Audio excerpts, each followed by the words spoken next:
Good morning. Hi, everyone.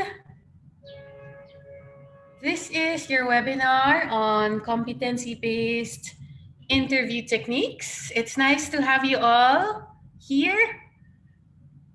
So I'm just trying to get everyone here settled in. If you can hear me, just do a thumbs up. Well, I can see you from here. But in a while, I will be starting. So make sure you're hearing me. You can see the screen. We are live on YouTube. Just search for People Management Association page. Okay, great. Later on, we will have some Q&A.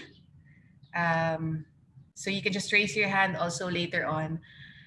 Okay, so get ready for a few minutes or maybe an hour and a half to 2 hours of learning on competency-based interview techniques. So let me just share my screen.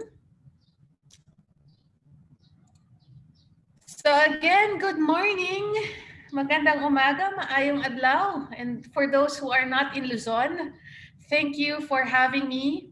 My name is Michelle Bergonia. I will be your presenter and facilitator for today.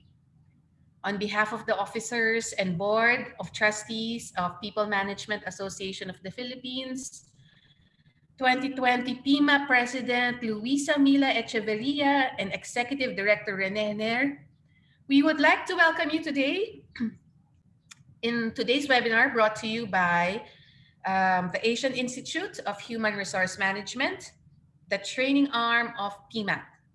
And special thanks to AIHRM Lucy Tariela, officers and trustees, and to the PMAP professional staff, hi, for making this online session possible. Okay, so let's get on with it. Let me first introduce myself. My name is Michelle Bergonia. I am working as operations and HR. I am also an image professional. So as an image professional, I conduct image development programs on image branding, appearance, behavior, and communication. I'm also an executive and business coach. And my background is on the screen. I have a unique set of background. I graduated from MBA in Ateneo Graduate School.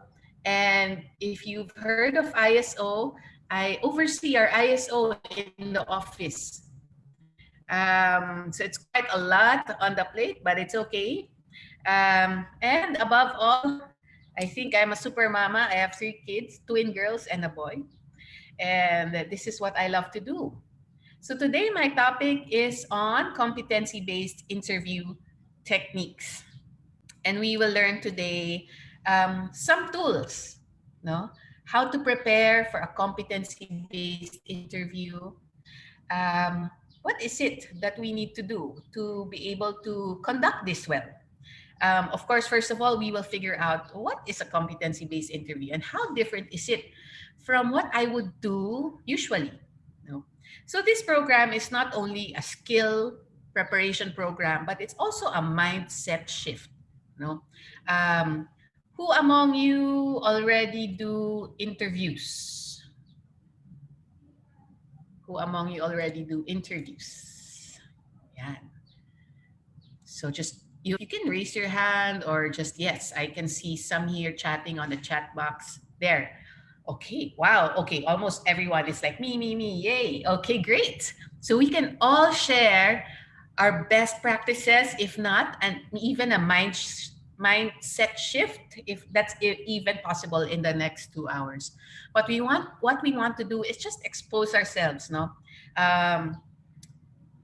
How this goes on, no? How the competency-based interview goes on. And then, of course, as we emerge, we want in this webinar, we want to actually practice writing the types of questions that we can use. So after the mindset, after the insight, we want to practice writing it. We want to practice saying it as well, no? And we have a method, we have a framework to use that.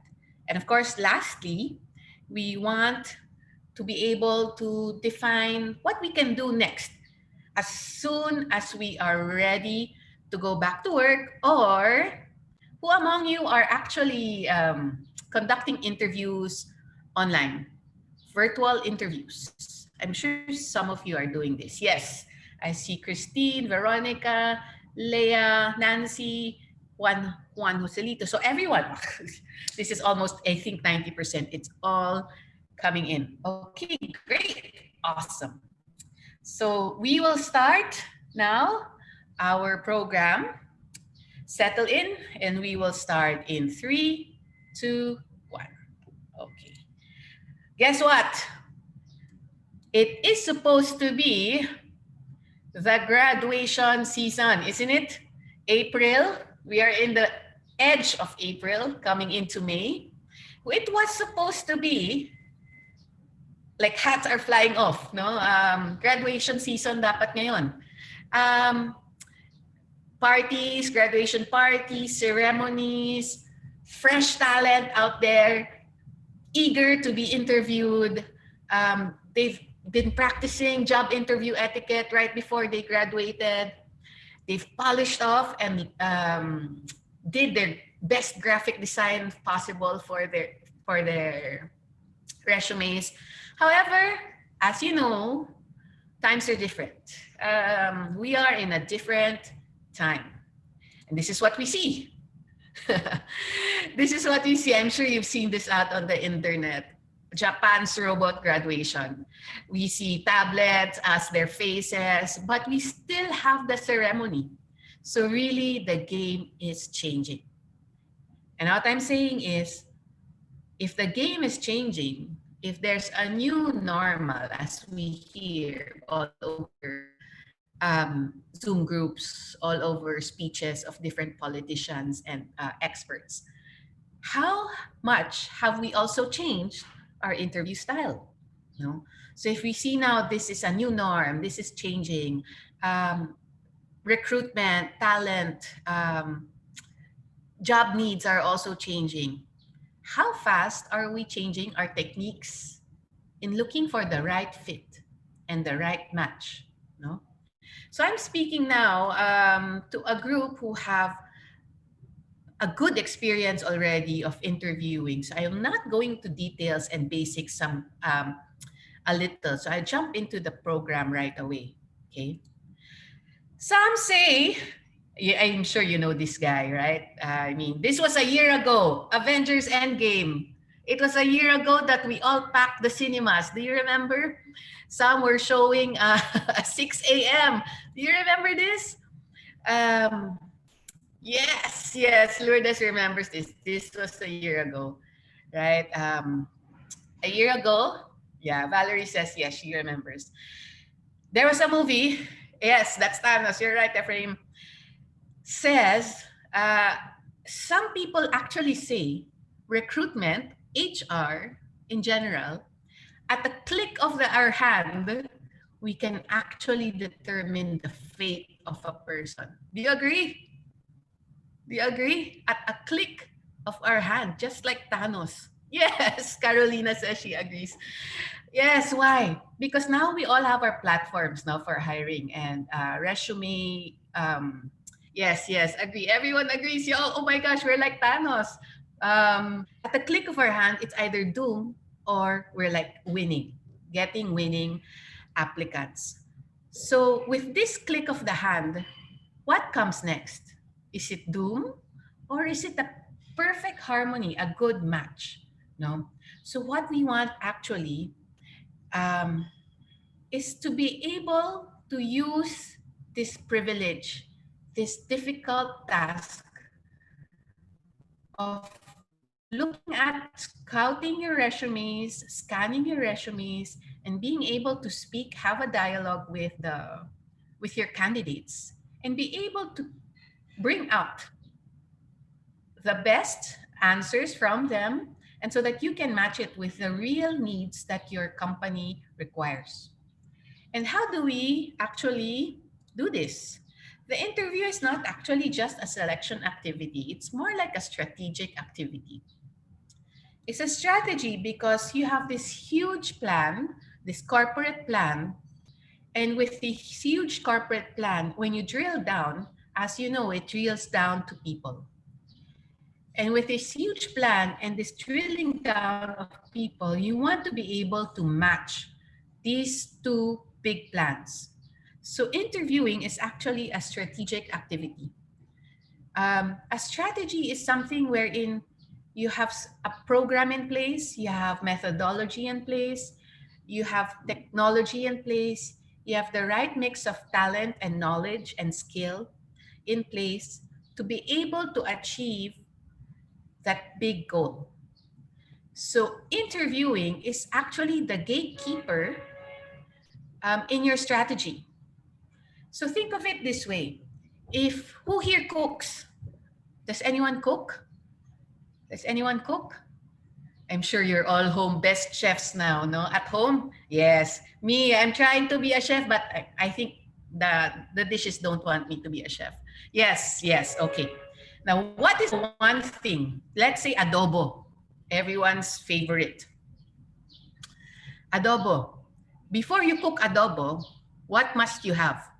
Before you want to have the best adobo ever. The husband is so demanding, yes. Toyo and suka, ingredients, soy sauce. Yes, you need to have this. Pork, potato, okay. Ingredients. Let's talk about the ingredients. If you want to have the best adobo, what kind of ingredients must you have? You must have what kind of ingredients? The best, the freshest, the key, the finest ingredients. This is what we're getting from the chat. You must have the best ingredients. Now, therefore, so if you're the chef, someone goes out to buy the grocery, goes to the market. What must that person going to the market, going to the grocery must do or must know how to do? What should that person be doing? Jana says, that person must know how to pick out the best. Kailangan alam niya yung right ingredient, sabi ni Terry. Juan Joselito says, must know how to choose. Eva says, dapat alam. May knowledge, no? May quarantine pass. Yes, number one rule, have a quarantine pass. Okay, but yes, plan ahead. Wow, must have common sense. Okay, so we must have a checklist. We must have the knowledge to be able to see how do you pick out the right ingredient? How do you know which is the fresh pork? How do you know which is, if you have a suke, no? How do I go there? You must have a list, no? You must have the knowledge on how to pick out your ingredients and maybe some experience, no? Yes, good quality experience. You must be able to plan and organize your route, where to go.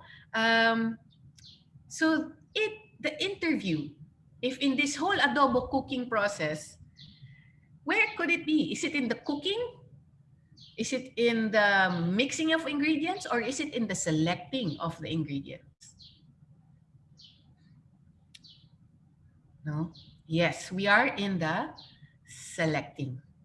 Now, in HR, in strategy-based HR, or in, it is now a mix. It's actually a complex activity now, HR, no?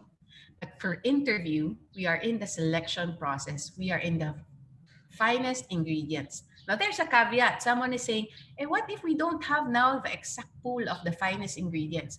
How do we develop it? Now, maybe that's where in coaching, leadership programs come in, no? But for now, we want to be able to write down what are the exact ingredients that we need. What are the best ingredients to match the best adobo we can have? No? So this is the metaphor. This is the analogy of the competency-based interview.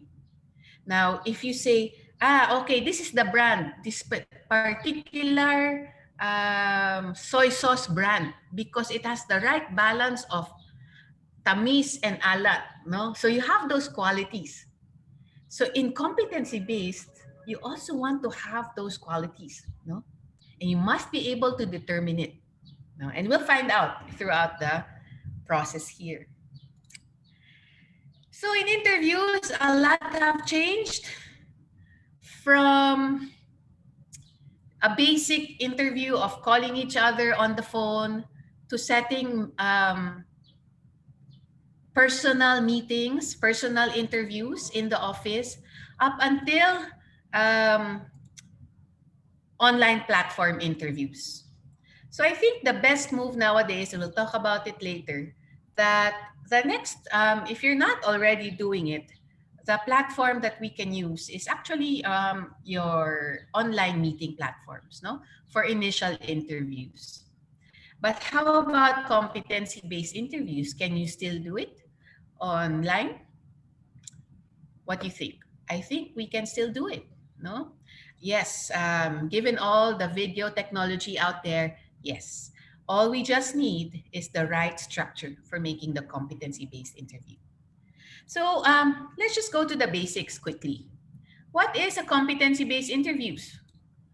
A competency-based interview are interviews where each question is designed to test specific knowledge, skills, attitude, aka our classic textbook definition of a competency. No? So what you want to bring out of a candidate is their knowledge. Maybe the knowledge is based on training, maybe knowledge based from school or university, maybe knowledge based on experience. No, skills. How did they acquire these skills? Was it from experience, or was it, if it's a fresh graduate, how do you gauge experience? Maybe it is how they interacted in school, in organizations or extracurricular activities. And of course, one of the key elements, no, which is kind of hard to determine. Yes, internship is definitely a, a way how they handle their OJT, their internship. No, attitude is one way, one actual thing that we need to determine. However, it is also quite difficult to measure. No, in competency-based interviews, answers are matched against a certain criteria. Now, again, if you are making your adobo, this is the recipe. These are the qualities of your ingredients. What kind of quality must it have? This is the criteria. So the interview is also structured. It's aiming to uncover or define a specific attribute. So you're always aiming to define something. Okay, so this is what a competency-based interview is like. I will be showing a video. I want you to see, is this a competency-based interview or not? No, so this is a clip coming from The Intern, the movie with Anne Hathaway as well. This is the scene where he is interviewed. So take a look at this. Take a look if this is actually a competency-based interview or not. Try to observe as well what went wrong, what went well. You know, try to observe the interviewers. Here it is. Ish, can we have some assistance of the audio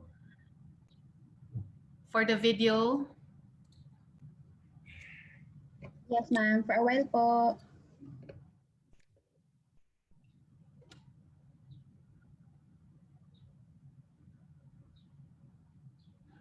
Let's do that again.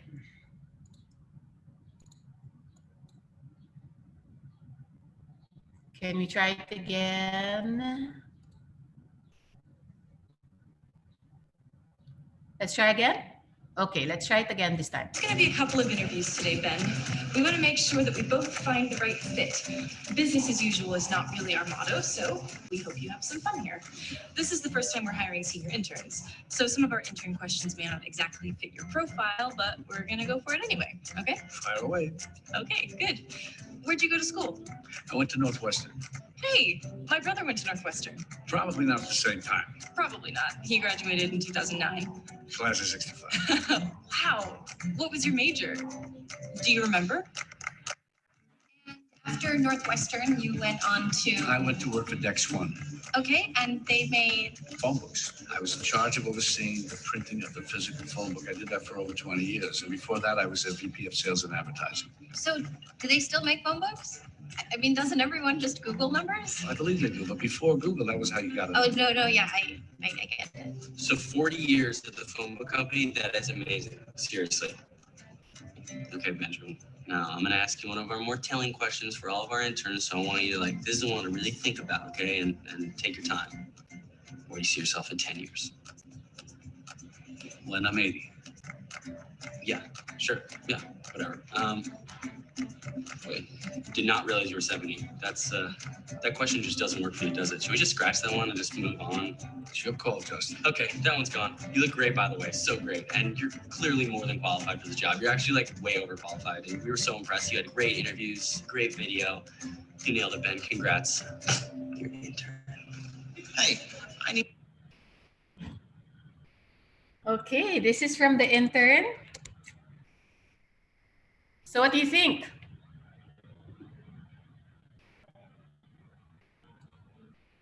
What do you think? Is this a competency-based interview or not? Definitely not.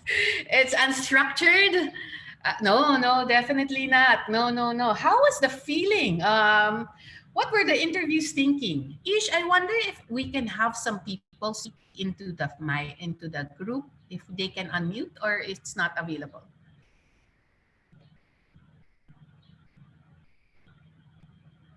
No. Okay. So yeah. Okay. I'll just read from the chat box. Yes, definitely. No structure. No interview guide. They're just doing it on the flow of it. Very fluid. Very general questions. No structure.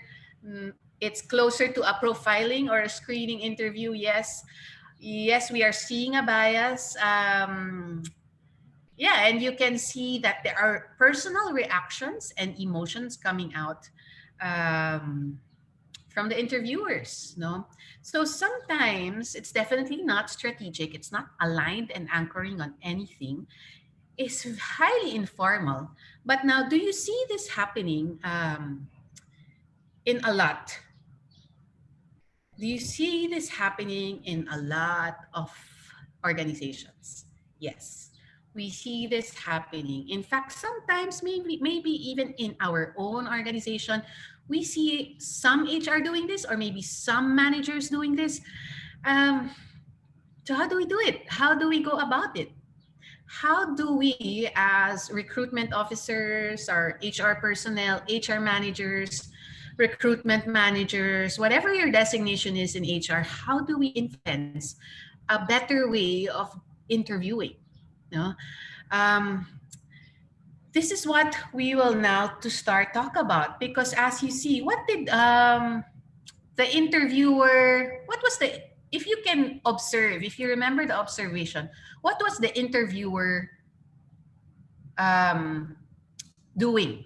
So it was on the fly, it was very fluid, no interview guide. What was the reaction of the interviewee? Ano yung reaction ng ini-interview? He was confused. He was surprised. He was actually feeling awkward. He was feeling actually embarrassed. Some said he was feeling bored. Now, he was feeling puzzled. What was this all about? Why were they asking this? It's not relevant, right?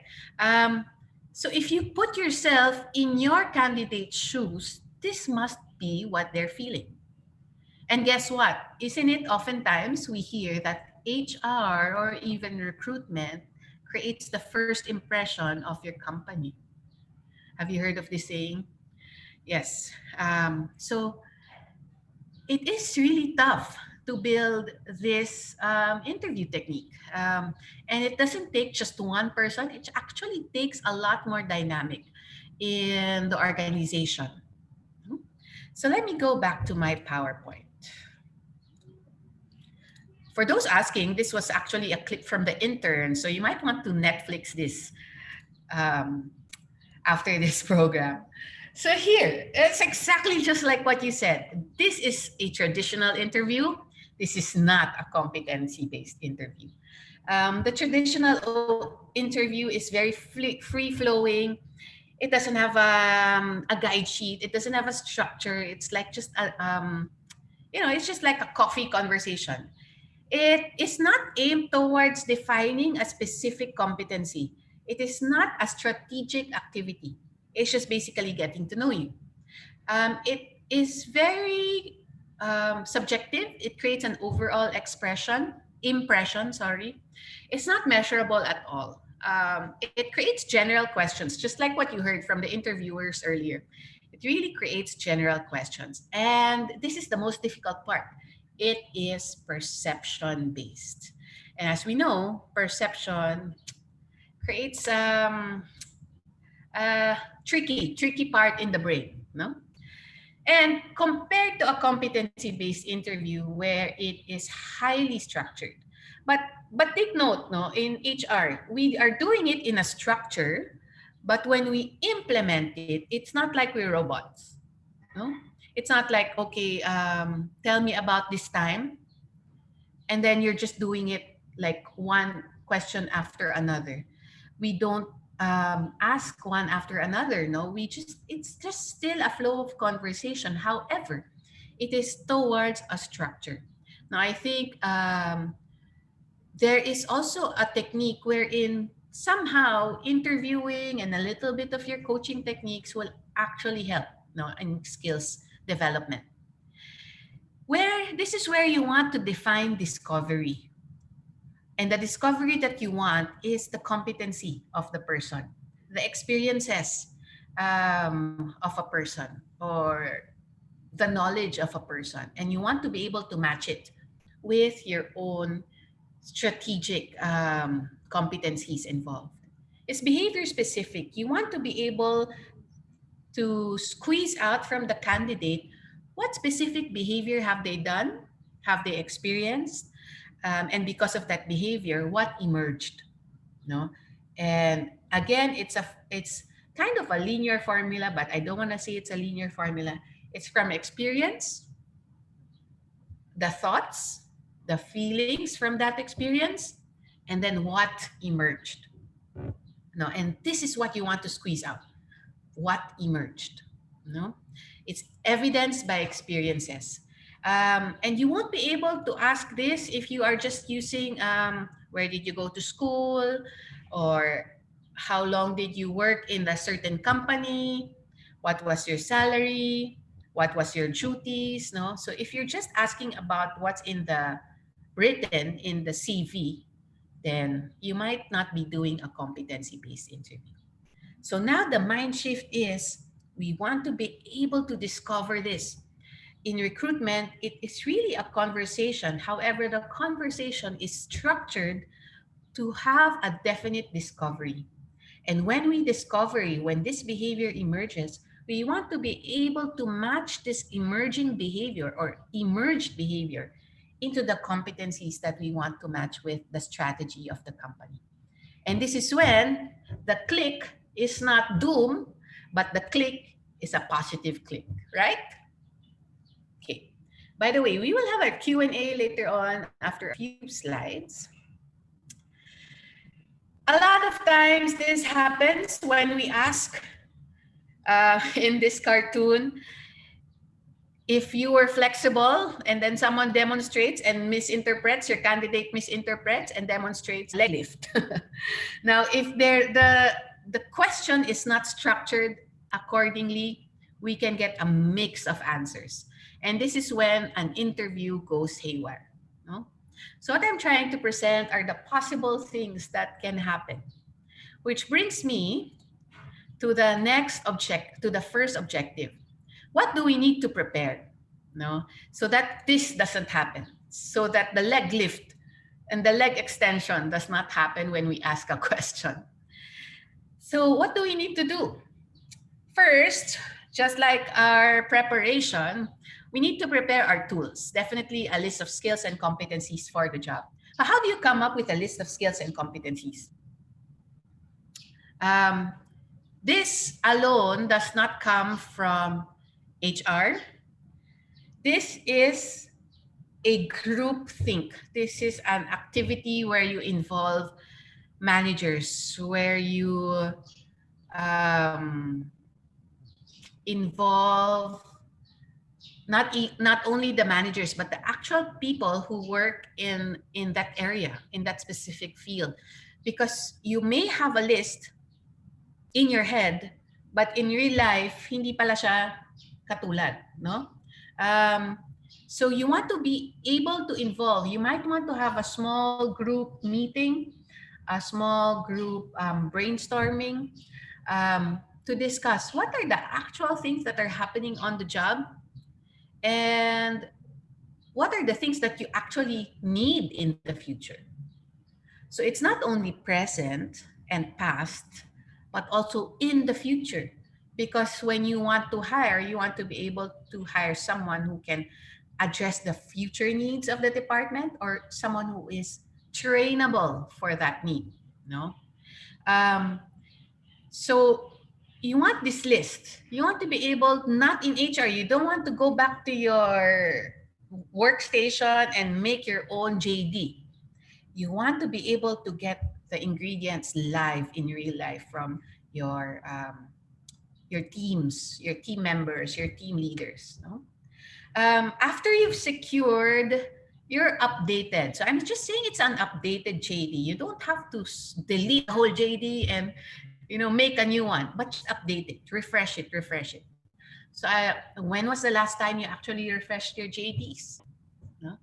When was the last time as you had a small group chat to talk about the competencies? I think now this is actually very relevant because times are changing and competencies are changing as well. So you might as well want to have that small chat with your team managers. Yes, Alexander says it's same with a calibration meeting. Yes, some companies term it that way. It's a calibration meeting. Exactly. So you want to secure an updated JD. So just like our technology, we always want to keep on updating it. Because the moment we don't update it, what happens? The moment we don't update our technology and we want to download a new app, what happens? And it does not want the app to install because we need to download the new operating software. Yes. We are left behind, we are not relevant. And it's the same thing as this document that you've had in your HR filing cabinet. The old JD. The very old JD that's been there for so many years ago. No? So you want to be able to update this. It's a living, breathing document. No? Just like the humans in our workplace. No? We are living, we are breathing, we are changing. How often do you update your JD?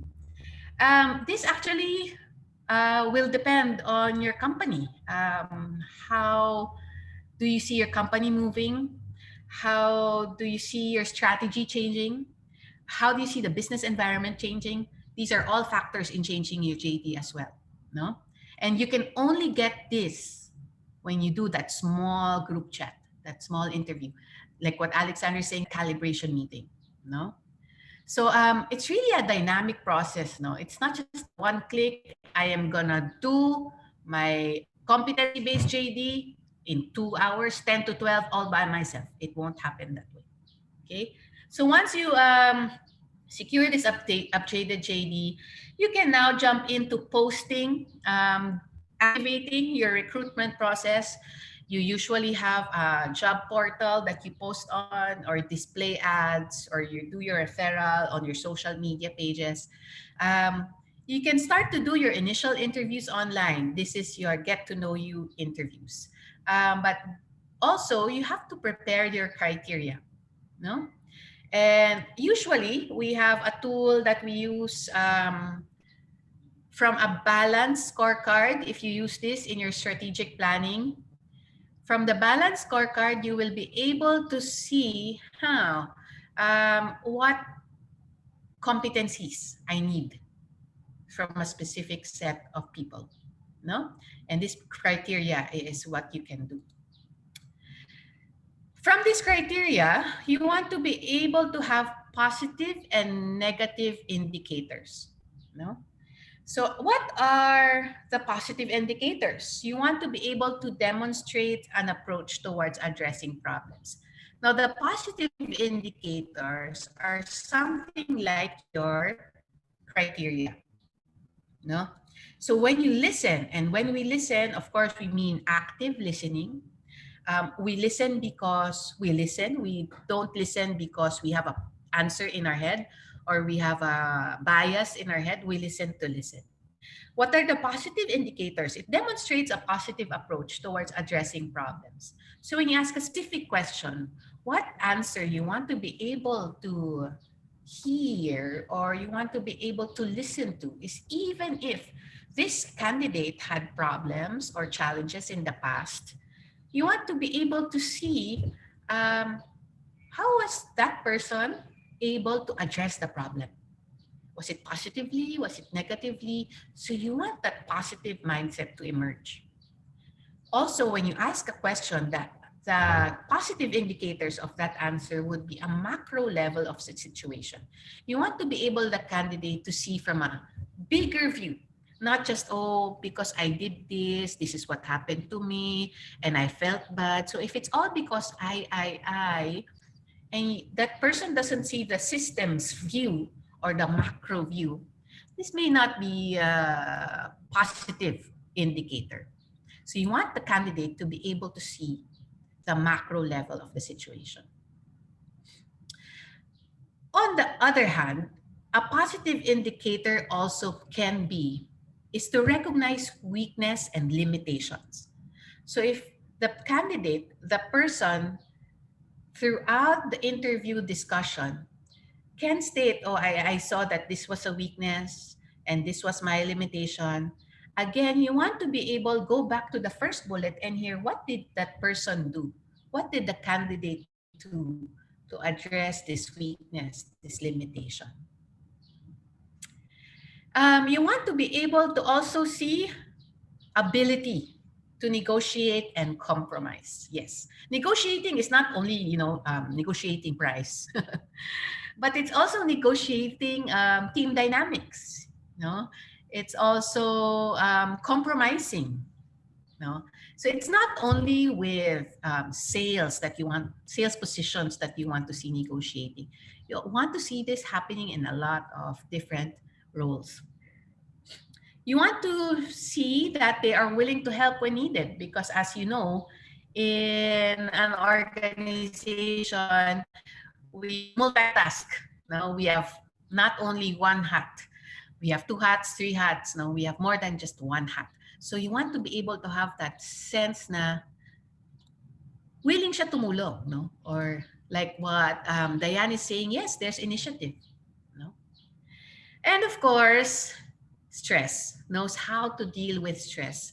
A lot of times we've seen it in the organization. They leave, employees leave because they are stressed out. Now, of course, there are some other more underlying things, but we want to be able to have someone who is resilient, no, who has the grit, no, to deal with adversity, to deal with interpersonal problems, these things. So we want to be able to see these indicators. Aside from these indicators flashed on the screen, do you have other things that you look for? So I just want to ask the group in the chat box, do you have other things that you look for? Other indicators that you look for? You have other indicators that you look for?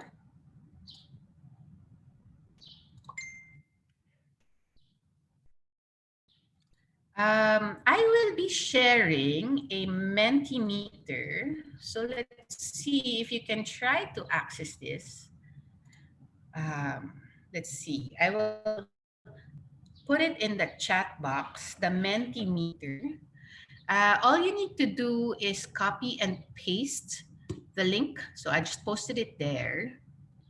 And then I'll flash it. Just type it in. Let's see if we can make this work.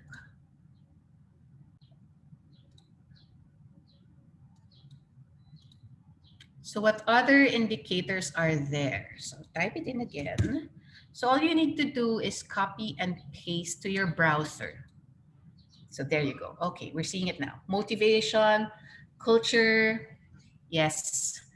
Um, Commitment, these are things also you're looking for. Career plan, yes. Soft skills, creative thinking, yes. Leadership, teamwork, attitude, definitely. Humility, yes. Aspiration, character, innovativeness, flexibility, all these things we want to look for. I wonder, now it's coming in, I see that a lot are looking for integrity. A lot are looking for culture fit, motivation, and leadership. The bigger words you will see are here. So what you see here are actually words, competencies, attributes, characteristics of people that you want to look out for. Now the question is, how do you squeeze it out from them? No. Um, if you look at these words on the screen, some of them are skills, some of them are characteristics, correct? So you may want, okay, I see now. So integrity has the most, really. Culture fit has a lot, really. The way we question will be very, very structured as well. Um, because in order to squeeze out these words, we need to be able to write our questions or to deliver our questions better. No? Um, so let me share my screen back. What are the negative indicators? The negative ones are looking at challenges as problems instead of something they can develop on. No? Um, Red flags or negative indicators would be just feeling unsuccessful or just deciding I'm unsuccessful.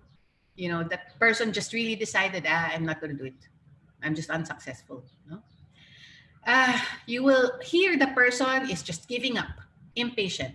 The problem is already on the other person or the boss all the time. Now, these can be possible negative indicators. No? And if you see it repeating and repeating throughout the conversation, these could be possibly negative, no? Red flags. If you see this person having negative techniques in dealing with the problem, what are negative techniques in your opinion? What have you heard as negative techniques? Can you type it in the chat box? What are the negative techniques you've heard from your candidates? Blaming, yes, the blame game. May tawag kami dyan, yung mga pasta load. Yung mga pasta load, lahat-lahat. Oo. It's impossible, yes. When you hear someone say, it's impossible to talk to my boss. It's impossible to correct. No? Yeah, pasta load, yes. Credit grabbers, yes. These are things you want to look out for. Finding limitations, yes. Criticism. I've had some candidates I've interviewed before na the first thing they say is a criticism about their last job, their last boss, or previous employer. Fault finding, yes. Backstabbing, just what I've been saying. No accountability, yes. There's so many negative things to look out for. Unfortunately, this happens a lot. No, low self-esteem. They think they're always right. Yes, making excuses. Bibo kid. Bibo kid. When you say bibo kid, it's ako lang ang tama. Ganon yung ganon. No, showing a weak spirit. No, power tripping. Yes. I'm sure with your experience, and I've seen it in my experience as well. Unfortunately, when candidates do this, and this highlights in the conversation, but sometimes I let it pass. I take a balance, and I still try to see if they can recover. But it comes back and back and back. No, so just also be careful, no, as recruitment and HR as we interview, to try not to jump and judge, no, because we are not the judge of in the interview. The more structured and competency-based our questioning would be, the better. No? So we try to keep on heightening the conversation. When I say heightening, we want to try to elevate the thinking. We want to try to elevate the, the responses of our candidates. No? So when we heighten our questioning, we get deeper answers. So it's really the heightening and the deepening, no, that we want to do. Illusion of grandeur, that's correct. I think I've had some candidates do that. So I just want to highlight my last sentence now. We want to heighten our questioning technique so that we have deepening of answers from our candidates. Because the more we heighten our questions, the deeper answers we get. So it's also the same as rubbish in, rubbish out. When we ask the rubbish questions, we get the rubbish answers. So if we are getting a lot of these responses, it might be as well our questioning technique. Again, I want to share. Ish, I'm going to share a video again. Take a look at this and tell me. Now, again, this is one of my favorite movies, The Devil Wears Prada. I'm going to show a video, Ish. So let's activate the audio again. I want you to take a look at this scene, and I want you to see, observe what changed. I love that movie too. I super love it. Okay. What changed? Take a look at this.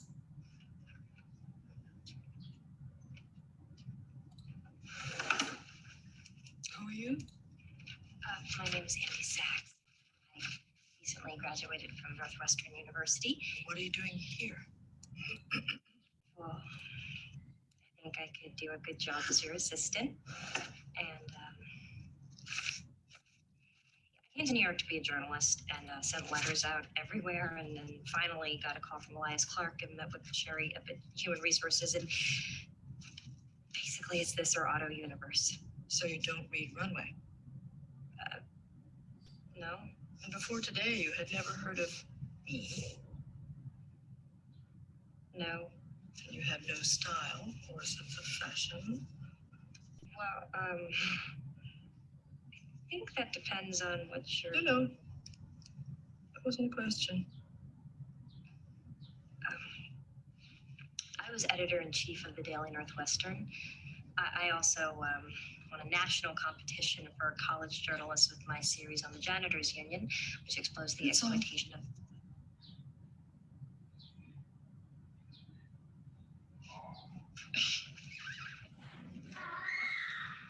Yeah, okay. You're right. I don't fit in here. I am not skinny or glamorous, and I don't know that much about fashion, but I'm smart. I learn fast, and I will work very I got the hard. exclusive on the quality for Gwyneth. But the problem is, with a huge feathered headdress that she's wearing, she looks like she's working the main stage at the Golden Nugget. Thank you for your time.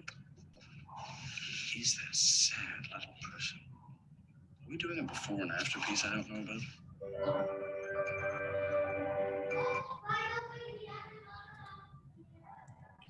Okay. I think now I just saw someone. I'm Anna Hathaway. Ano daw? Maybe it was accidental. Yes, but I think. Okay. So what did you observe? Any observations from that clip?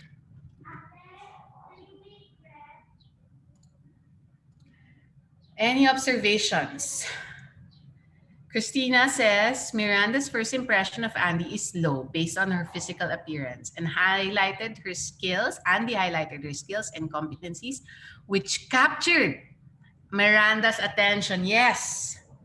The candidate does not know, did not present herself well, did not know about the company, very informal.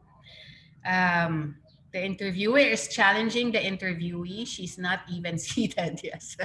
Grooming, her willingness to learn new things, her attitude. Oh, now here is what Lourdes is saying. In the end, there was a shift. What happened? there was a shift because she suddenly, the candidate suddenly blurred out her attributes. But if you remember, from our last slide, we said rubbish in, rubbish out. So what were we hearing from the interviewer? What were we hearing from the interviewer? Yes, it was condescending, obviously not prepared, obviously very subjectively based. The questions were not answered, were not structured. Therefore, the answers were not structured as well. So what shift um, did we see? We saw that when the attributes emerged, which were openly delivered by the candidate, suddenly there was a shift, there was a click, no? And you saw it in the expression of the interviewer, no? So there was sarcasm, yes. She made the impression in the end. So really, job interviews are like first date. It's when good impressions count and awkwardness can occur, outcomes are unpredictable, no? But only when we see that there is a match that we actually see the shift. But when we don't see the match, perception overrides, subjectivity overrides, there's a huge disconnect, no? And sometimes us as interviewers just don't show interest. So really an competency-based interview is not just simply um, an activity that you just have to be done and dealt with. It's really a process wherein it's a human process, no? Wherein we have to not only use our technical skill in interviewing, but it's also a whole skill, a whole mind skill, wherein we balance it with impressions, character, all these things, body language. Um, all these things must come together. So you might think this is just more than just a technical skill. Because if we come in there in in a competency-based interview, if we come in there and come in like a super robot asking all the questions, then I think we can just have a robot do it and just program the robot to click on the right criteria. But I think as interviewers, as recruiters in HR or HR managers, it's really a huge combination of so many other skill sets. And this is now the mindset I want to share with you. It's not just only a technical skill. It's a huge feeling, doing, thinking. Um, it's this whole balance of these three aspects in the mind. No? So if you are in a competency-based interview and you're just so busy with the how, or the what, you will also get that kind of candidate answers. But if you're really thinking now, why am I stressing on this? Because nowadays, the work environment is changing. It's not only the technical skill that you're after. You're also after the huge character behind the person. Because you may have a highly technical candidate, super qualified for the job, but character is questionable, then you might have to reconsider that. So outcomes are so unpredictable. Yes, Jasmine says gut feel. Yes, always go with gut feel. Let's not forget this. So after the mindset, I think I've talked a lot about the mindset. We now go to the 5 questions. No, we now go to jump to the skill. There's a technique, a framework that we use, the STAR technique, wherein we list questions according to this methodology, according to this framework. The STAR technique is actually one, you give a situation. You describe a situation. Yes, STAR questions. Yeah. So I think a lot have heard of this methodology, the most popular methodology out there. Situation, describe. Tell me about the time. Um, who were you with? Why were you there? Etc. Task. What was the task? Tell me about the time you were leading a project, a difficult project, no, a difficult deadline to meet. So tell me about this. How did you do it? What did you do? Who were with you? Now this is your action. And then finally, what insights emerged after after this project? No? Did you learn anything from this? Was it successful or not? So the STAR method, if you think about this is like an outline of your question. But in the heading, so think of it like your PowerPoint. I'm sure you have a PowerPoint, correct? You've done all some PowerPoint in the past. In the PowerPoint, what's in the top layer? What's in the top layer? What's on the top of your PowerPoint template? The title, yes. You have a title, you have a heading, no?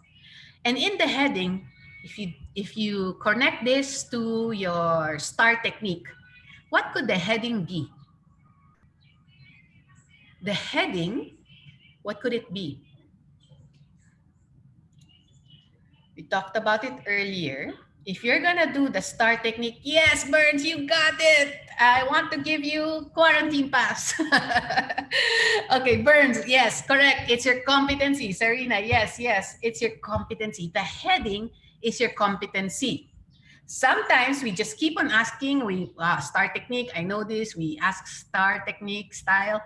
However, we forget, what competency am I trying to look for again? So we're trying to look for the competency. So what competency am I trying to get? Some said integrity. Some said innovativeness. No?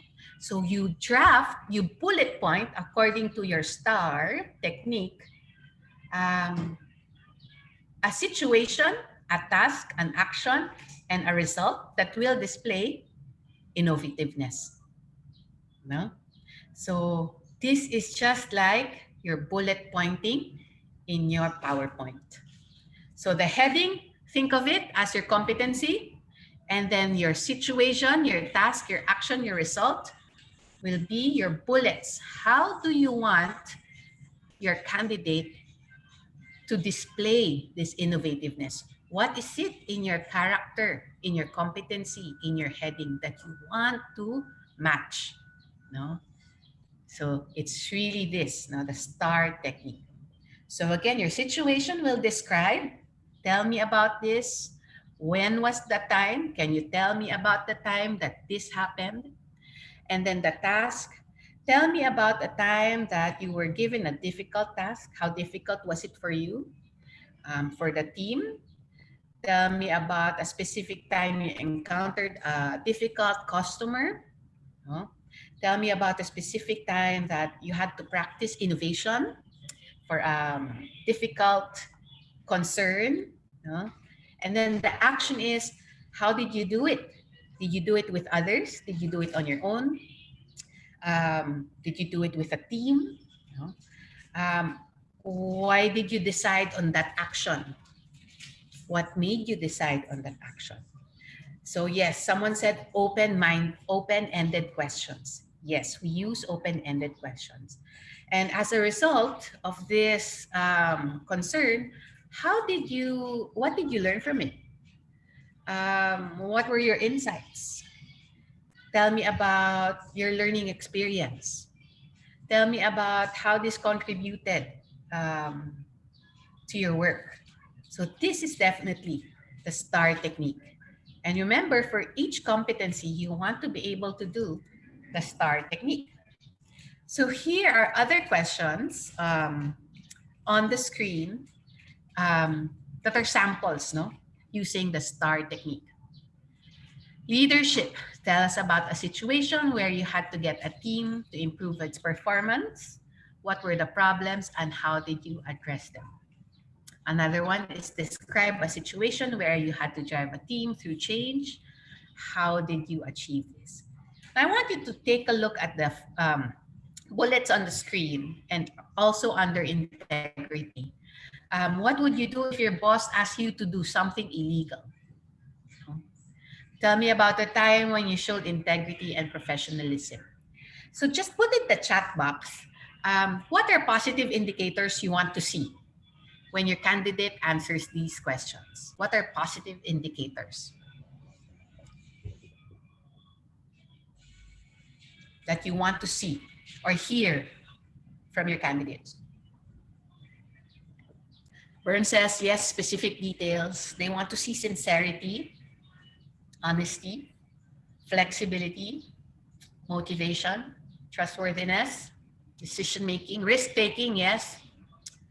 Order of events, oh, interesting. Transparency, critical thinking, humility, oh, team players, yes. Dedication, ethical conduct, yes. Loyalty to the company. Would learning, yes, you always want to see this. Values and principle, courageous authenticity, yes. Willingness, judgment, um, recognizing own limitations, yes, we want to see this. Accountability, resiliency, yes. Now, sometimes the interview is much more telling. This competency-based interview is much more telling. And in our company, we actually conduct a scientific personality assessment tool outside of our office. So we have a clinic that they go to. And it's sometimes what we hear on the interview is sometimes different from what the clinic will say. So in that case, where do you decide which factor do you decide on? No. So I think I'm gonna take a pause here and address some questions because I see some already on the chat box. Bertrand asks, how can we go about not identifying the competency outright so that the interviewee will not craft? Yes, correct. Reply based on what or he or she thinks the interviewer needs to hear. Correct. Yes, I think the technique is in your mind, in your PowerPoint heading, you have a competency in mind. And then you don't say it outright. Okay, now, example ha. Okay, now Bertrand, I'm gonna ask you about innovativeness. So tell me about when you had to drive a team. So I think the idea is you have in your heading, it's like a hidden heading, a mental heading, but then you have now a question, a STAR technique question, and a criteria where you want to match this with. No? So you don't have to really blurt out the competency you're trying to emerge. No? Melanie is asking, what techniques can we use to reveal character competency flaws? Oh, in a person during an interview, especially those who are really good at interviews. Yes, meron ganyan. Those who are confident and seem to have had practice giving the right answers to every interview questions, because we had hirees in the past who really nailed every interview question, but were lackluster at best in their jobs. Yes, I think classes are out there helping candidates plan their answers, craft their answers for normal, for usual questions. My technique, well, this is my technique and I just want to share it with you because I've seen this effective. No, you might have other techniques, so this is open. You may want to share it as well. My technique is I re-ask the question. I re-ask, but in a different setting. But the thing is, I'm still looking out for the competency, but maybe in a different setting. Now, I try to look for a pattern, the criteria. I try to look for it again. No? So I do that. I keep on asking similar questions, maybe for different instances in their experiences. And Diane says exactly, it's consistency. So it's the consistency of their answers, of their expression of their experiences is a consistency of their answers. And if they are consistent, I think that way you will be able to say that okay, they're not just crafting the answer. This is actual an authentic answer. No. Um, you can also couple it with personality tests, risk profilers, background checks. No, these are the more technical task based outside the interview or after the interview. These are also some things you can do to support your interview if you think that this candidate is just too good to answer. No? Okay, thank you, Melanie. Um, so here are other questions. No, organizational awareness. Describe a project where you needed to involve other departments. How did you work with them and department leaders? Describe a time when you failed. I always like to ask this. I always ask, when was, tell me about the time that you failed. Tell me about the time that you felt frustrated. And what did you do? I love asking this question because this is really gonna give me a glimpse of their competencies, their management style, no? Their ownership. Teamwork. Give us an example where you work with a difficult person. What did you do? Tell us about a situation where you played an important role, not as a leader of the team, but as a member. So you want to hear this, no? Um, so from these two competencies or these four questions, what now are the negative criteria? So kanina, we were asking about positive.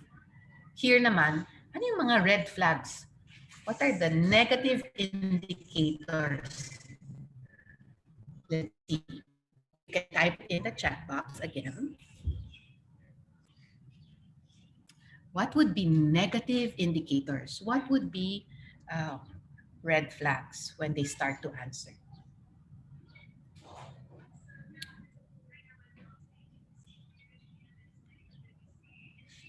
Anything from the group? You can type it in. Freeloaders, yes. Unable to collaborate. Leaving a project, yes. Some just did that. Close-minded. I can work alone. Yes, I've heard that too. Oh, Ama, I can work alone. I don't mind. I can do everything. Oh, no. I've heard that, yes. The limelight taker, yes. Close-minded, yes. Bad-mouthing. There's a question here. How can we ask questions on teamwork if a person is introverted? Ah, yes. Very, very good question. Introverts have a different way of contributing to the team. No? If you are familiar with your DISC tool, maybe you've had this training. DISC, for some intro personalities, just like introverts, their way of teamwork is working at the behind the curtain. If in a theater, they're in the lighting, they're in the costume, they're in the makeup, they're in the sound room.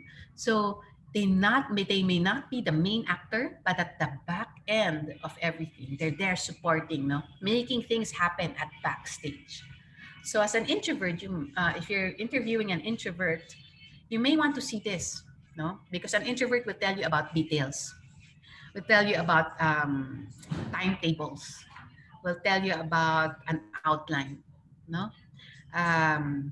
So that's teamwork for them. So you may also want to assess that.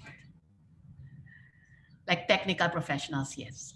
They express teamwork, their language may be different, no? But it's almost the same. Actually, in the end, um, you want to see how does it all blend in, no? No matter what personality there are. Yeah. Okay. I want to see here when they answer if they don't have any fault, did not recognize the talent effort. Yes. Complaining, resistant to change. Yes. These are all negative indicators. Now, here are other things. Compliance. How do you ensure compliance with policies in your job? Tell us about the time when you did not follow company policy. Again, I like to ask this. I always like to ask this because tells me, what will this person do if he was forced not to follow? Communication, describe a time when you were afraid to speak up. What did you do? Describe a situation when you had to deal with an angry customer or colleague. No? Yeah. So here are now, I think you get an idea, no, of how the STAR technique works. And from the first objective, we have added on and piled it up in this learning, positive indicators and negative indicators. So somehow we have practiced these two tools in our skill set. Yeah. So now I'm just gonna do another Menti, and I'm gonna flash again our Mentimeter. I am gonna share the link, just wait a while. Um, what competency would you like to discover? Let me see, just let me copy the link, share it here. What would you like to discover, and what question can you make? So that is our activity. Let me just share the screen. What competency would you like to discover, and how can you ask? No? So you just type it in. And how do you ask it?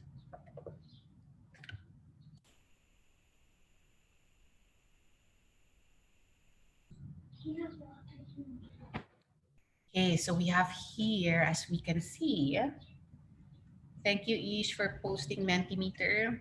So this is what we want to ask.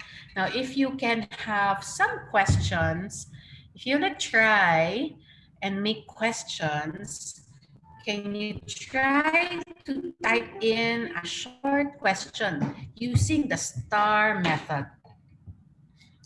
If it won't fit on Menti, maybe it would fit on the chat box.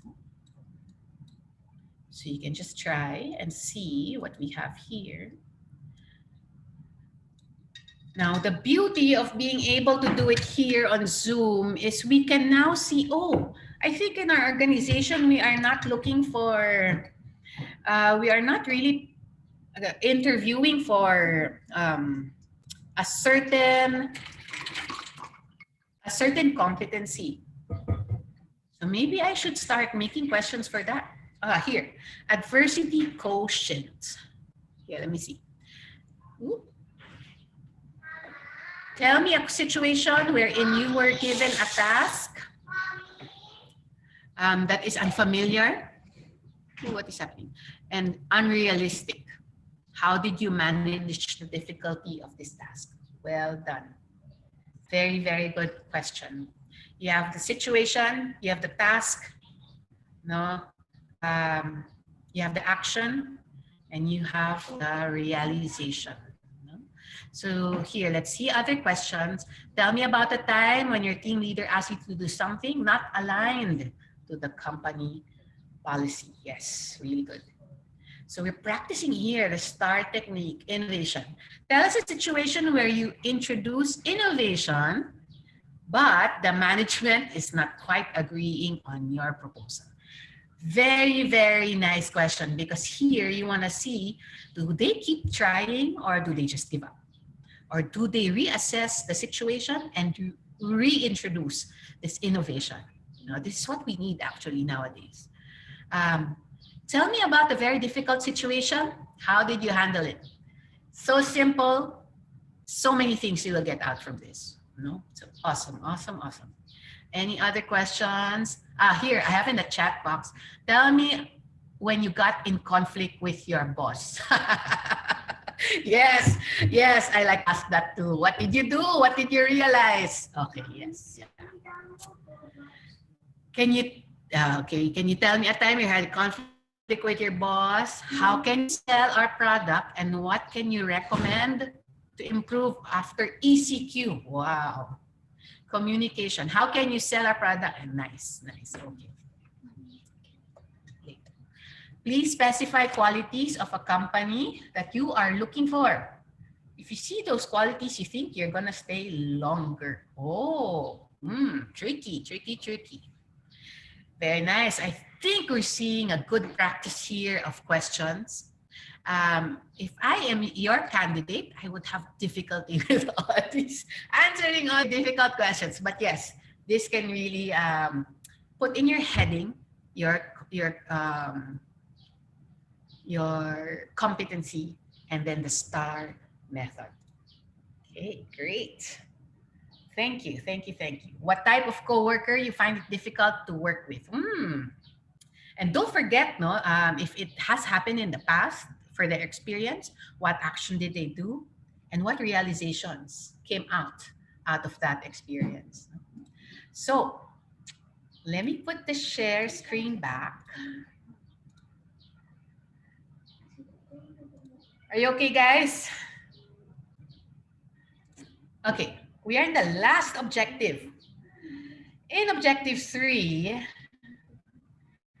we want to define actionable steps. So first, like we said earlier, review job description to include competencies. The next step is we want to list our criteria according to objectives. So think of your PowerPoint, you have a heading and you have the STAR method as your bullet points. No? Organize and plan your interview area. Okay, here, recruitment, HR, organize your interview area.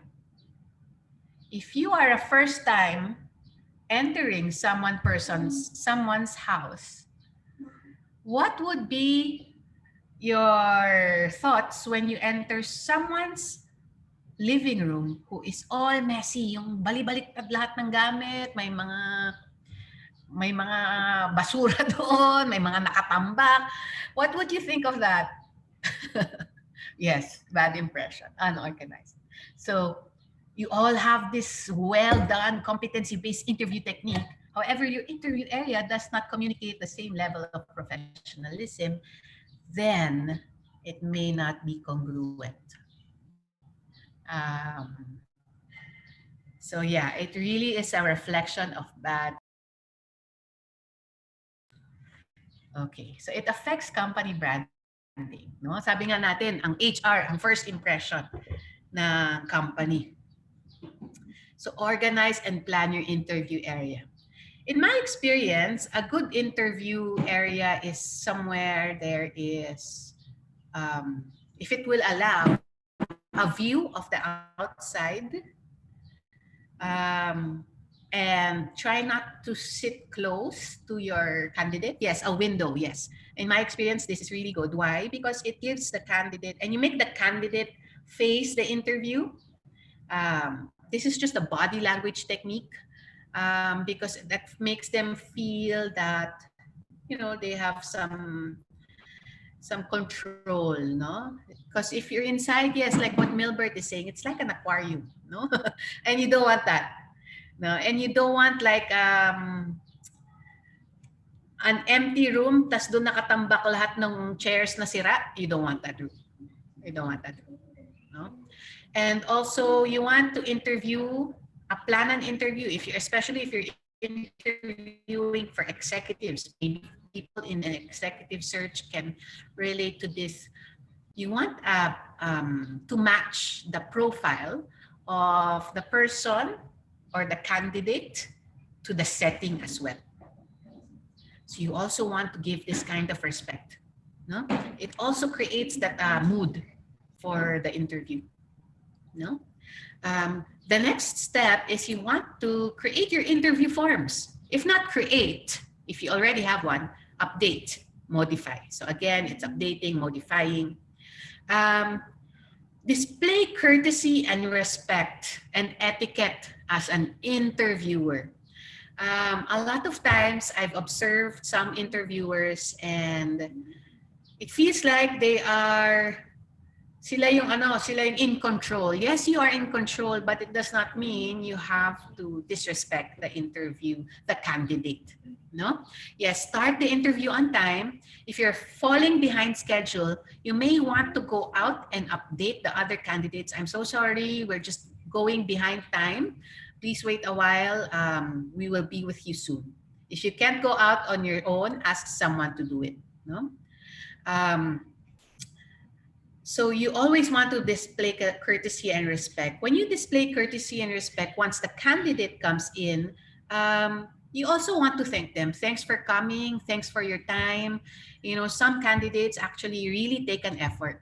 I've had candidates who just traveled from like a 12-hour bus trip just to arrive for an interview at 10 a.m. No? So ibig sabihin walang tulog. You really just have to give them the courtesy, the appreciation of preparing for you and to meet you as well. Is it okay to shake hands before or after the interview? In the past, before COVID-19, yes, it would be a good practice. However, now I think this gesture is enough for a appreciation, no? Or just stand up. So HR, recruitment, executive search, stand up to meet them. Don't just stay seated, no? Yes, professionalism definitely counts. And when you put in the professionalism, your candidate feels respected, no? And that way, you as the interviewer sets the tone that you are professional as well. And you're not just there to, you know how to do your job. No, you know how to do your job. That's what you want. Provide feedback. Yes, that's what I was going to next. Provide feedback. Right after the interview, tell them what's next. What are the next steps? What's going to happen after this? How long will they wait? What will they expect? An email, a call, etc. No? You can even tell them your feedback. So I think your qualifications meet the criteria. We will be doing this and this and this. You will be scheduled for another interview with the department head. So yes, nowadays, gone are the days that we are like the bully. There's such a thing. Display courtesy and respect and etiquette. Yes. So really now, this is the invitation to shift, no? To shift our strategy as the interviewers in our recruitment. After usually the initial interview, which is usually done by a recruitment officer or by HR, we're usually the first and the last. In the middle, you have someone from the department to interview them. So you might also want to cascade your interview criteria and technique to each department. No? There's a question here. I'll jump onto the questions. If they do not match the requirements of the job, can we tell the applicants where they fail or what did not match? Yes. Yes, you may tell them right away if you're in the position to conclude at that point. Yes, you may say it, but of course, there's always a good way of delivering bad news. No? So I'm sure you've heard of this technique, sandwich technique, hamburger technique. No, yes, exactly. Yeah, great minds think alike. Alexander says. Can you terminate the interview right away? I was so tempted to do this so many times, guys. I'm sure you can relate. But I think give it a few questions, no? Give it a try. But if talagang hindi, you have to really just be smart about managing your time as well and managing the expectation of the candidate as well. So you just also have to tell them na, okay, looks like we can put your application active for another match in the future. When is the best time to disclose a negative feedback? For example, you already know that the candidate did not fit. Yes, you can do this. Again, if you're in the position, you can do this right after. But if you're not in the position to disclose any of that yet, just say you will get back to them. You will evaluate all candidates. You know? Do not let them hang. Yes. Great, great, great, great. Again, number 6, so important kasi you did your part very, very well, so professionally. And then they're passed on to the next department manager. You might as well inform, cascade, dare, train the department managers to do this kind of methodology as well. It would be really good because that way you're speaking in one language. And of course, adapt to changing environment and needs. No? Jerry Lou says, how long should be an interview if using competency-based interview technique? It depends on you. No? I try to limit about, depends no, on the candidate, 20 to 30 minutes. This is because I have a few more candidates in the calendar. So I don't want also to put them in a very, very long discussion. But it really depends on your technique. But to me, the lean process is about 20 to 30 minutes. How do you let them know they don't fit in the role? Some candidates ask their chance for the role or what they need to improve in the interview. This is a very good, very brave thing for a candidate to do. If they feel like, if you think they are not fit for the role, you can just, again, sandwich technique, compliment them for the positive attributes in their experiences in their CV. And then you may tell them, but currently this is not the specific experience that we have. So we will put your application on active until we find the best match for you and the position that will match your experiences and your credit and your certifications. No?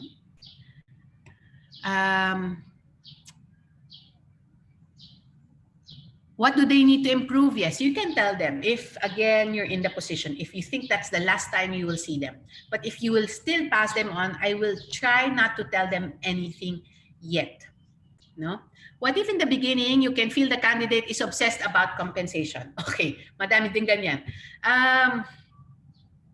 If you feel like they're just obsessed with pay, if it does not match your competency, you may want to reconsider the candidate. Maybe the candidate is not the exact match. No? But again, try to put in some questions out there. If it comes back as consistency answer na answer niya compensation pa din, it may be a not good indicator. What's the best gatekeeping technique for a very talkative candidate? You pick out the highlights of what they're saying. And, I think body language will also say this to the candidate. When you lean forward or you flip a page, that is also a gatekeeping technique. So it's not only a verbal technique. You can just, thank you for that. You can just cut them off there. Or you do non-verbal techniques like flipping a page, changing your seat, or changing the pace or tone of your voice will be a good gatekeeper, but not offending them. Okay, great. How much time do I have? Let me see. Let me check the time. Okay, I have a few more minutes. How do you measure intelligence? Oh, in the interview. Very difficult, but if you can create your STAR method to measure intelligence, that's good. I think Google does this very, very well. Asking them, okay, great. Now, lastly, adapt to changing environment and needs. No? So these are 7 pointers to help you modify, craft, redefine your competency-based interview technique. As you see, it's not just a skill, it's a mindset, it's a shift, it's an attitude of professionalism. It's everything rolled into one. It's really an experience. No, it's not just one set of tools. It's not just one set of questions. It's really this whole thing that has to happen. No. Is gut feel still applicable in an interview technique? Yes, but in an interview technique, gut feel is not your main basis for deciding. But yes, it can matter, but it's not a main factor for deciding. You go back to your competency and criteria for decision. Psychological exams still matter. For some organizations, yes, it still matters. For some, does not. So it really depends on your organization and how well the psychological exams are interpreted. Um, Yun yung important dun yung interpretation of the exam. Okay, great. So, for the last activity, health history is, yes, if you think that the job requires to be in good health, very much important. There's a Q&A, so let me just, how do you determine the applicant is faking during the interview? Again, consistency, ask questions, repeated questions in different formats and different application settings. You will sense, you will hear if they're faking it, if the responses are changing, no? What is a good way to end interviews, especially if, okay, I think we answered this already, no? Who's responsible to create the JD? Again, it's a team effort, no? Just like what we said earlier. Department managers have to contribute, even team members have to contribute, and finally, documentation lands with you as HR or recruitment. Is it ethical to record interview meetings? As long as you get permission, you may, but usually don't. I know that some people practice this. Yeah, but I think it depends on the purpose, no, of your why you're recording it. But if you do want to record it, just make sure you ask for permission. This is your data privacy. How would you convince the hiring person if you just wanted to hire because she's beautiful but not competent? Okay. Again, go back to your criteria. This is when a panel of interviewers would be good to have, not just one person interviewing, because with a panel, you can balance out reasoning and decision making. No? Okay. So for my last activity, before I close, I will just share with you this TED Talk about the role of HR and recruitment during interviews. And as we close this topic on competency-based interviewing techniques, I just want you to listen to what Regina Hartley will say in this TED Talk. And after the video, I want you to share what stuck with you. What retained, what resonated with you in this talk. Okay, so here is the video. Each, again, I have a video, my last video, by audio, please.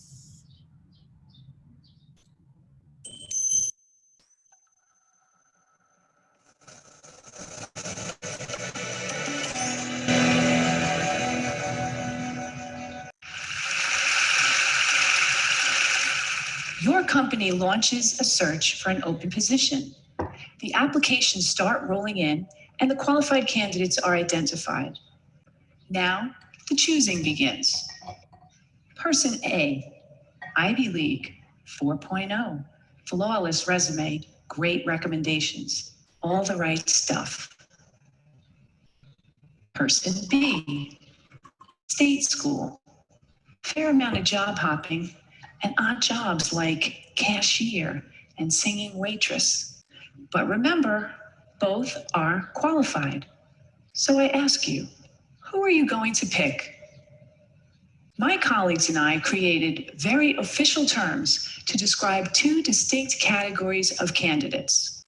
We call A the silver spoon, the one who clearly had advantages and was destined for success. And we call B the scrapper, the one who had to fight against tremendous odds to get to the same point.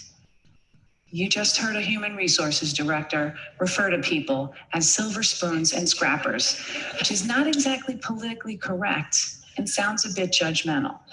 But before my human resources certification gets revoked, let me explain.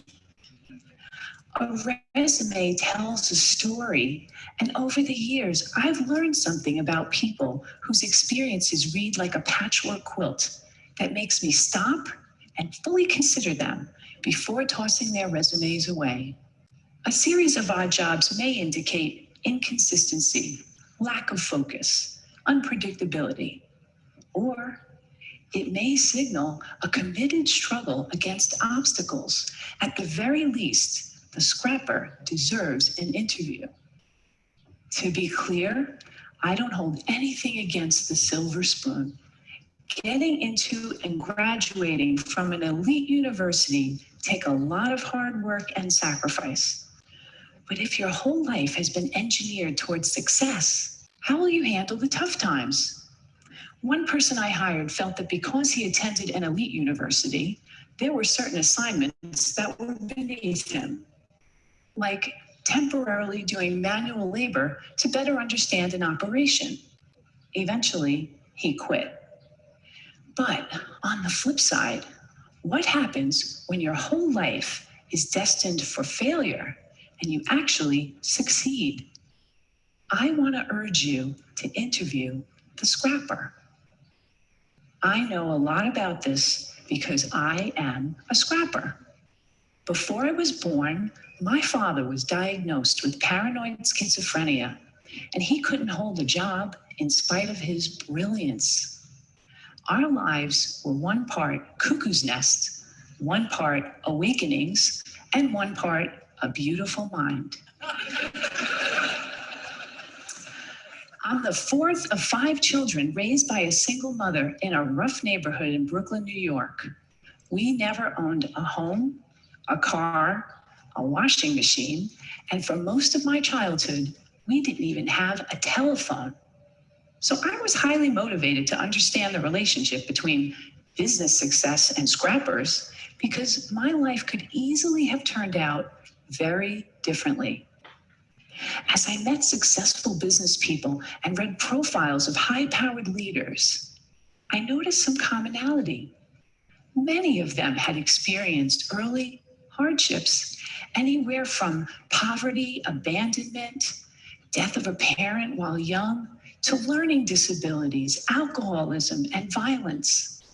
The conventional thinking has been that trauma leads to distress, and there's been a lot of focus on the resulting dysfunction. But during studies of dysfunction, data revealed an unexpected insight that even the worst circumstances can result in growth and transformation. A remarkable and counterintuitive phenomenon has been discovered, which scientists call post-traumatic growth. In one study designed to measure the effects of adversity on children at risk, among a subset of 698 children who experienced the most severe and extreme conditions, fully 1/3 grew up to lead healthy, successful, and productive lives. In spite of everything and against tremendous odds, they succeeded 1/3. Take this resume. This guy's parents give him up for adoption. He never finishes college. He job hops quite a bit, goes on a sojourn to India for a year, and to top it off, he has dyslexia. Would you hire this guy?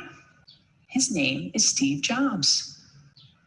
In a study of the world's most highly successful entrepreneurs, it turns out a disproportionate number have dyslexia. In the US, 35% of the entrepreneurs studied had dyslexia. What's remarkable, among those entrepreneurs who experience post-traumatic growth, they now view their learning disability as a desirable difficulty, which provided them an advantage because they became better listeners and paid greater attention to detail. They don't think they are who they are in spite of adversity. They know they are who they are because of adversity. They embrace their trauma and hardships as key elements of who they've become and know that without those experiences, they might not have developed the muscle and grit required to become successful. One of my colleagues had his life completely upended as a result of the Chinese Cultural Revolution in 1966. At age 13, his parents were relocated to the countryside. The schools were closed, and he was left alone in Beijing to fend for himself until 16, when he got a job in a clothing factory. But instead of accepting his fate, he made a resolution that he would continue his formal education. 11 years later, when the political landscape changed, he heard about a highly selective university admissions test. He had 3 months to learn the entire curriculum of middle and high school. So every day, he came home from the factory, took a nap, studied until 4 a.m., went back to work, and repeated this cycle every day for 3 months. He did it. He succeeded. His commitment to his education was unwavering, and he never lost hope. Today, he holds a master's degree, and his daughters each have degrees from Cornell and Harvard. Scrappers are propelled by the belief that the only person you have full control over is yourself. When things don't turn out well, scrappers ask, what can I do differently to create a better result? Scrappers have a sense of purpose that prevent them from giving up on themselves. Kind of like if you've survived poverty, a crazy father, and several muggings, you figure, business challenges? Really? Piece of cake, I got this. And that reminds me, humor. Scrappers know that humor gets you through the tough times and laughter helps you change your perspective. And finally, there are relationships. People who overcome adversity don't do it alone. Somewhere along the way, they find people who bring out the best in them and who are invested in their success. Having someone you can count on, no matter what, is essential to overcoming adversity. I was lucky. In my first job after college, I didn't have a car, so I carpooled across 2 bridges with a woman who was the president's assistant. She watched me work and encouraged me to focus on my future and not dwell on my past. Along the way, I've met many people who've provided me brutally honest feedback, advice, and mentorship. These people don't mind that I once worked as a singing waitress to help pay for college. I'll leave you with one final valuable insight.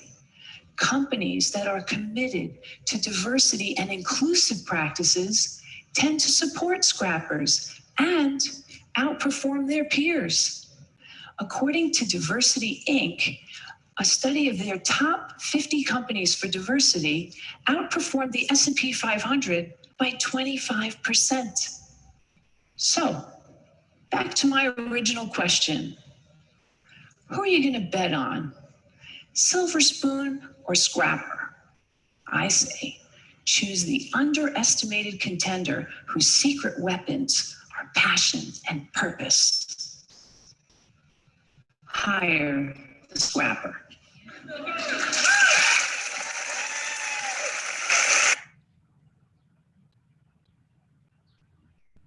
Okay. Welcome back, guys. So, yeah, it's really a great video.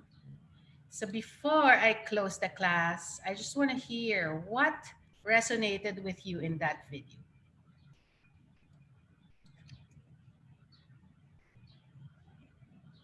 Persistence, determination, resilience, purpose, passion, and purpose. Nice. Purpose. So I think now, in this timely topic, we may not be, we may not be hiring at this point. You may be interviewing at this point. I don't really know. No, unconscious bias, do away, being tackled from during college, whatever is, never underestimate the underdogs. Yes, post-traumatic growth. Yeah, it also resonated with me. Don't look down on others. Strive to learn and passion. And we can only attain this beautiful lesson from this TED Talk is if we can do it using our competency-based interview technique. We use the STAR method. We incorporate our mindset. We incorporate our professionalism when we do interviews. Not just the CV alone, no. We hire character and attitude. There's something on purpose that she said there. I think now is the time. At this point, we are all at home working from home. We may not be actively hiring a lot of people.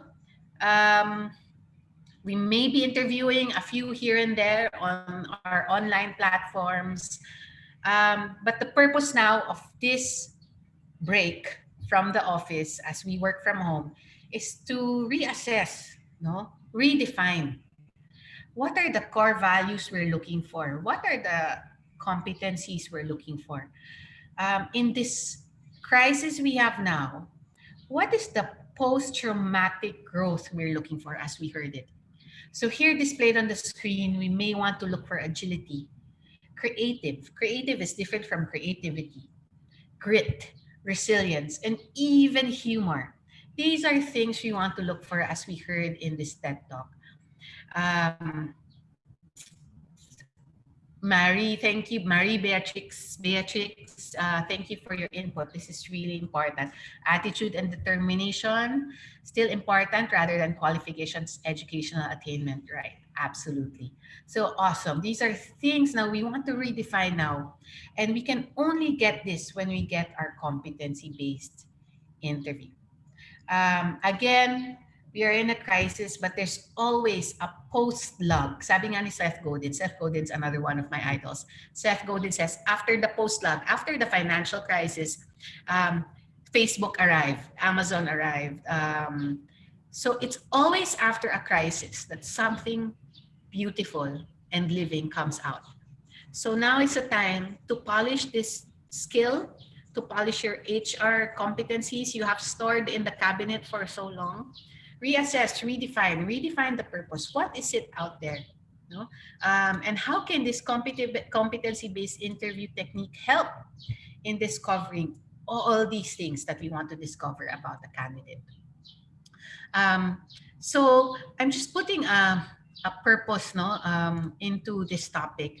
And as the interviewer, again, last few tips: practice positive framing, thank the interview, and listen to listen. And for us, the interviewer, for us, speak and appear professionally, be objective, give feedback like what we discussed. Observe keywords like I versus we. You want to know this? Is he using more of the I or the we? Are they using more of problems versus challenges? Are they saying thinking more than feeling? And when you do listen and observe to these keywords, match it with your criteria, match it with your own competency. So before you answer this, I want you to just do this quick activity with me. So I want you to push back from your chair. I can't really see you. I wish I could see you, but just push back on the chair and then point up, point your index finger up, up, up, up, up, up, up to the ceiling.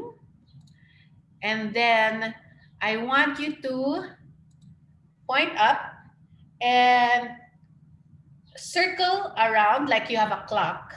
Circle around on the ceiling clockwise. So 12 o'clock, 3 o'clock, 6 o'clock, 9 o'clock, 12 o'clock. Go on circling. Up, up, up. Look at your index finger. So do it with me. 3 o'clock, 6 o'clock, 9 o'clock. So do it with me. Circle, circle, circle, circle. Keep on circling. Look at your index finger. It's still circling. Go down to your shoulder level. Circle, circle, circle. Index finger circling clockwise.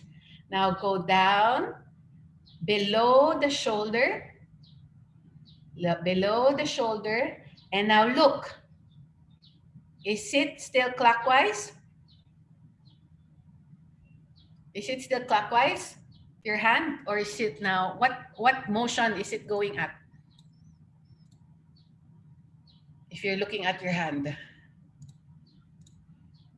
Oh, now it's counterclockwise. It's crazy, right? So again, you can do this over and over again. But see, from clockwise, it's suddenly, what happened? Amazing. Now you can do a trick with your kids and your family at home at lunch. So this is an awesome trick. So, but why are we doing this? Why are we talking about this? What's the relevance? The relevance is competency-based interview technique is really what? A mindset. No? You can do this. This is my direction. This is my direction. But then suddenly, your mindset shifts. No? When you start to interview. And all this mindset shifts because of biases, perception, unpracticed, unrehearsed, unplanned interviews. But then what we want, no, is just to shift this mindset, prepare for these interview processes. So finally, I know it's almost lunchtime. I just want to ask the group, finally, what can you improve? What can you do to move forward? So just type it in the chat box. What can you do to improve? So we can use the chat box for now. What can you do to improve your interview process? Or maybe yourself as an interviewer, what can you do? The checklist, as Nathalie was saying, she can do the checklist. Apply the new learnings. Read, read, read. Yes, practice. Be more objective than being subjective. More focused. Update the JD. Yes. A line of questioning. Situational based. Yes. Be prepared and be self-aware. Structure. Update. Read. Relearn. Very important. Calibration meetings. Yes. Star techniques. Awesome. Revisit how you do things, more structured interview. Review your current practice, no? Be objective all the time.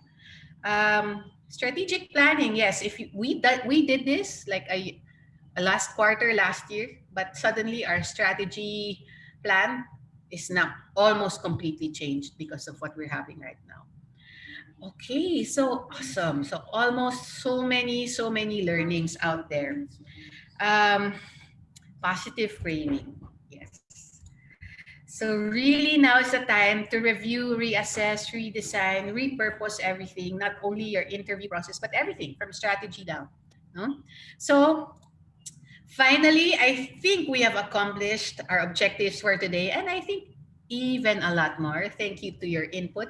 Thank you to the awesome energy of the group.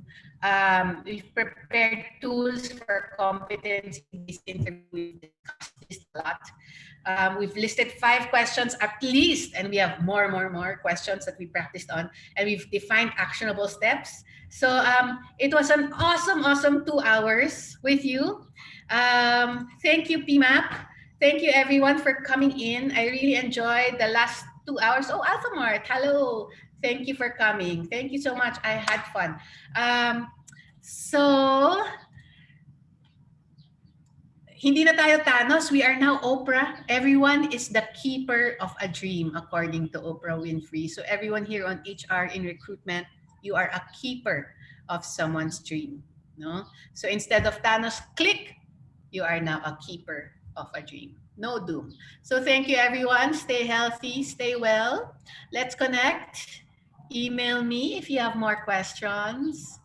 Visit me on my page. Leave me a message. Thank you, everyone. Lunch is served at your house. I miss our classroom now where we have lunch is served, then we all get our lunch. But now lunch is served at your house. Thank you, everyone. Princess for me, mommy.